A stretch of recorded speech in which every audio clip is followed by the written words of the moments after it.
Halo, selamat pagi, selamat berjumpa kembali anak-anak X Level yang ada di rumah. Doa dan harapan teacher, semoga semuanya dalam keadaan sehat.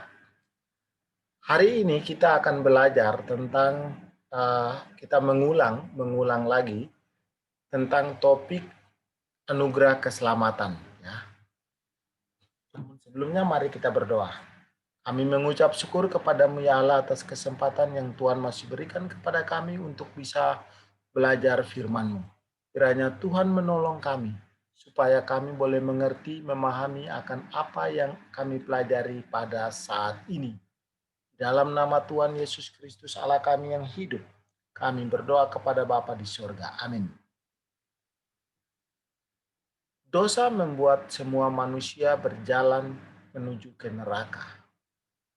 Dan setiap usaha yang dilakukan oleh manusia demi menyelamatkan diri mereka dari hukuman yang kekal, semua itu sia-sia.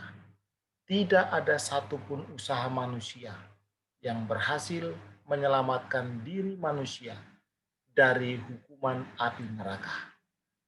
Maka satu-satunya cara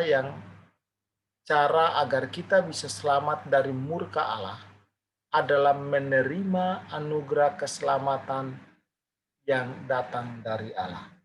Menerima anugerah keselamatan yang datang dari Allah adalah cara terbaik untuk bisa bebas dari hukuman kekal.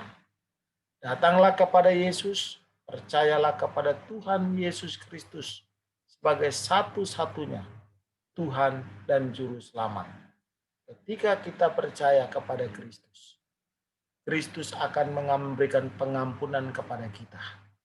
Melalui kematian Kristus di salib, Ia memberikan pengampunan kepada setiap orang yang percaya kepadanya. Sehingga setiap orang yang percaya tidak dibinasakan, melainkan beroleh hidup yang kekal. Allah mengasihi dunia. Yohanes 3 ayat 16. Karena begitu besar kasih Allah akan dunia. Artinya Allah mengasihi dunia ini. Allah memang mengasihi dunia. Tetapi Allah tidak menyelamatkan semua manusia di dunia. Lalu siapa yang diselamatkan? Siapa yang diampuni dosanya? Yaitu setiap orang yang percaya kepada Kristus. Itulah yang diselamatkan. Itulah yang diampuni dosanya. Sehingga kita yang percaya, kita yang mendapat pengampunan dosa, kita yang sudah mendapat pengampunan dosa, kitalah yang akan memperoleh kehidupan yang kekal. Tapi bagi mereka yang tidak mau percaya kepada Kristus, maka hukuman Allah tetap ada di atas kepala mereka. Dosa memisahkan manusia dari Allah, sehingga manusia tidak bisa menjalin hubungan dengan Allah. Manusia sekarang berjalan menuju kepada kebinasaan yang kekal. Firman Tuhan berkata, semua orang sudah berdosa. Roma 3 ayat 23. Dan upah dosa adalah maut. Hukuman itu pasti, bukan tidak pasti. Karena Allah yang berkata, maka semua yang Allah katakan itu pasti tergenapi. Manusia takut mengalami kebinasaan kekal. Maka manusia berusaha berbuat baik, hidup saleh, belajar dengan lebih sungguh-sungguh, mengikuti pendidikan yang tinggi. Namun, semua usaha manusia itu dikatakan sia-sia. Efesus 2 ayat 8-9. Dikatakan, keselamatan yang kita peroleh itu bukan hasil usaha kita, tapi itu adalah pemberian Allah. Segala usaha dan perbuatan manusia tidak dapat membawa manusia itu melewati jurang yang memisahkan, jurang yang dalam, jurang yang menakutkan itu. Manusia hanya bisa mendapat kehidupan yang kekal apabila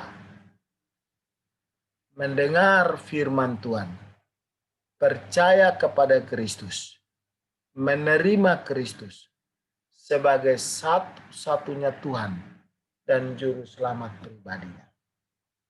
Ketika kita percaya kepada Kristus, menerima Kristus sebagai satu-satunya Tuhan dan Juru Selamat, maka Kristus akan mengantar kita, membawa kita ke tempat di mana Allah Bapa berada, ke tempat sorga yang mulia.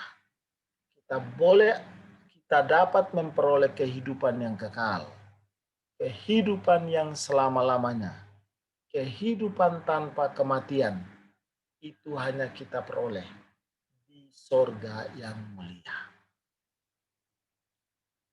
Menerima Kristus berarti hidup kekal. Menolak Kristus berarti binasa. Mari kita berdoa. Terima kasih untuk kasih-Mu kepada kami melalui firman-Mu. Kami diingatkan bahwa kehidupan yang kekal hanya ada di dalam Engkau, ya Yesus Kristus. Kiranya pelajaran yang kami terima hari ini dapat membuat kami untuk mengambil keputusan dan menerima Engkau sebagai satu-satunya Tuhan dan Juru Selamat kami. Sehingga kami tidak dibinasakan, melainkan kami memperoleh kehidupan yang kekal. Dalam nama Tuhan Yesus kami berdoa. Amin. Pengumuman untuk kita, untuk anak-anak, bahwa ujian semester itu materinya dari pelajaran 1 sampai pelajaran yang ke-7. Karena itu kalian harus membaca ulang pelajaran 1, 2, 3, 4, 5, 6, 7. Karena teacher akan membuat soal dari 7 bab. Semua ujian menggunakan Google Form. Karena itu persiapkanlah diri dengan baik untuk menyambut ujian semester ganjil yang akan datang. Terima kasih, Tuhan Yesus memberkati.